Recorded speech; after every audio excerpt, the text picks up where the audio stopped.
कुछ लोग कहते हैं कि बहुएं बुरी होती है, तो क्यों होती है बहुएं बुरी? आपका जो उसके प्रति व्यवहार होता है ना, वो व्यवहार ही आपके प्रति उसे बुरा बनने पर मजबूर करता है और सच में एक दिन वो आपके व्यवहार के कारण बुरी बन जाती है। जैसे कि उसके हर एक काम में उसकी कमी निकालना, आस पड़ोस वालों के सामने उसकी बुराई करना, पड़ोस की बहू से उसकी तुलना करना और अपनी विवाहित बेटी के सामने उसकी बुराई करना, उसको नीचा दिखाना, उसके मायके वालों पे हमेशा ताने कसना। और जहां आप पूरा परिवार बैठकर कोई बात कर रहे होते घर की या फिर कोई फैसला ले रहे होते हैं, तो वहां आपकी बहू आ जाती है, तो या तो आप अचानक से चुप हो जाते हैं या फिर बात को ही पलट देते हैं। तो क्यों? बहू बनाकर आप ही तो उसे अपने घर में लाए हो ना, तो क्या फिर आपकी बहू को आपके घर की बातें सुनने का, समझने का या आपके घर के फैसलों में अपनी राय रखने का उसका अधिकार नहीं है क्या?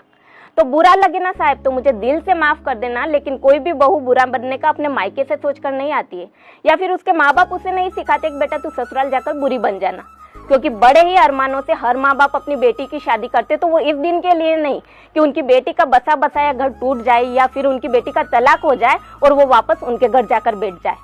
तो आपसे छोटी सी विनती है साहब कि आप अपनी बहू को अपने घर की बेटी समझो या ना समझो, लेकिन उसे आप अपने घर की दिल से बहू ही समझ लोगे ना, तो यही उसके लिए काफी है।